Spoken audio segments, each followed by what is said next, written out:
তিনি হচ্ছেন hospital man. 2017 থেকে রোজ দুবেলা চিত্তরঞ্জন ক্যান্সার ও শম্ভুনাথ পণ্ডিত হাসপাতালে একেবারে নিজের খরচে রোগীর পরিজনদের রান্না করা খাবার সরবরাহ করে আসছেন। এবার তার কি অবস্থা এই জ্বালানি সংকট পরিস্থিতিতে সেটাই জানবো। তার সঙ্গেই রয়েছেন আমাদের প্রতিনিধি কমলাক্ষ ভট্টাচার্য। আমি চলে যাব কমলাক্ষর কাছে। কমলাক্ষ,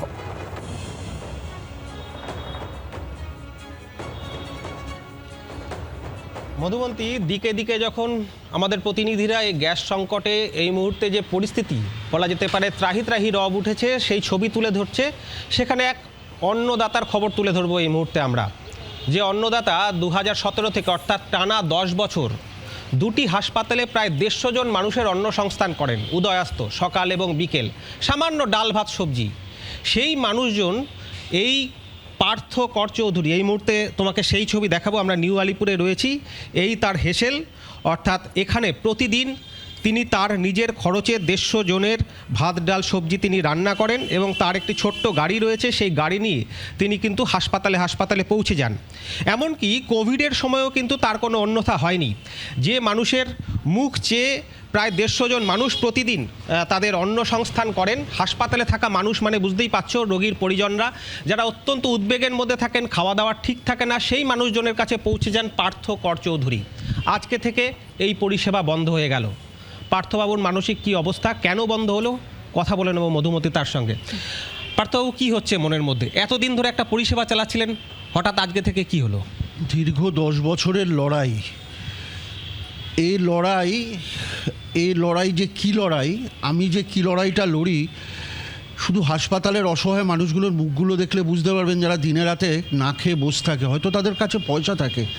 এই দীর্ঘ 10 বছরের লড়াই আজ স্তব্ধ হলো। কোভিডের সময়ও থামেনি। কি অসহায় অবস্থা, কাল সারা রাত ঘুমায়নি। আমার জন্য প্রায় সকালে 70 জন মানুষ দাঁড়িয়ে থাকে, বিকালবেলা প্রায় 80 জন মানুষ দাঁড়িয়ে থাকে। শুধুমাত্র আমি খাবারটা নিয়ে যাব, খুব অল্প খাবার, খুব সাধারণ খাবার, ভাত ডাল তরকারি, রুটি তরকারি। এই খাবারটুকুর জন্য মানুষ দাঁড়িয়ে থাকে। আজকে তাদের কি অবস্থা আমি ভাবতে পারছি না যে এই মানুষগুলোর কি হবে। হয়তো জানি না আমি ভাবতে পারছি না যে আমি কাল সারা রাত ঘুমাইনি।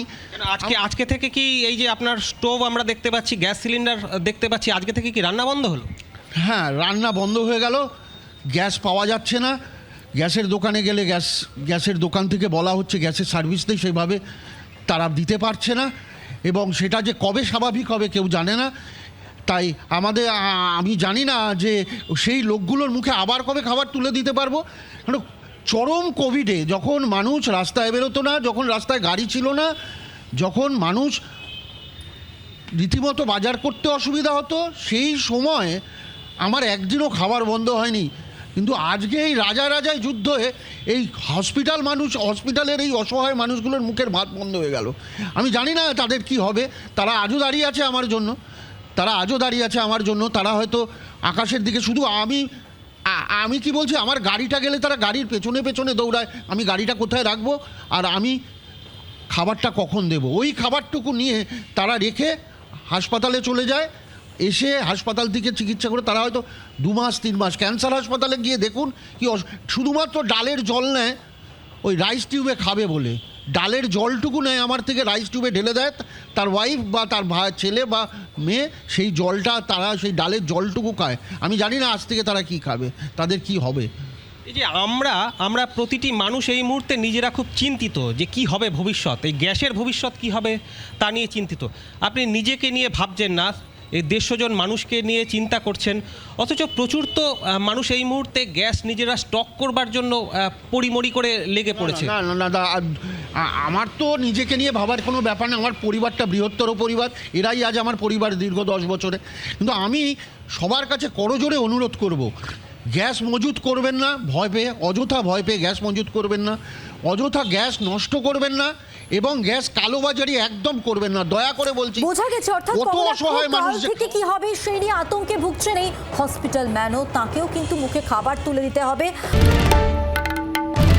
বাংলার আওয়াজ, বাঙালির আবেগ, জি 24 ঘন্টা।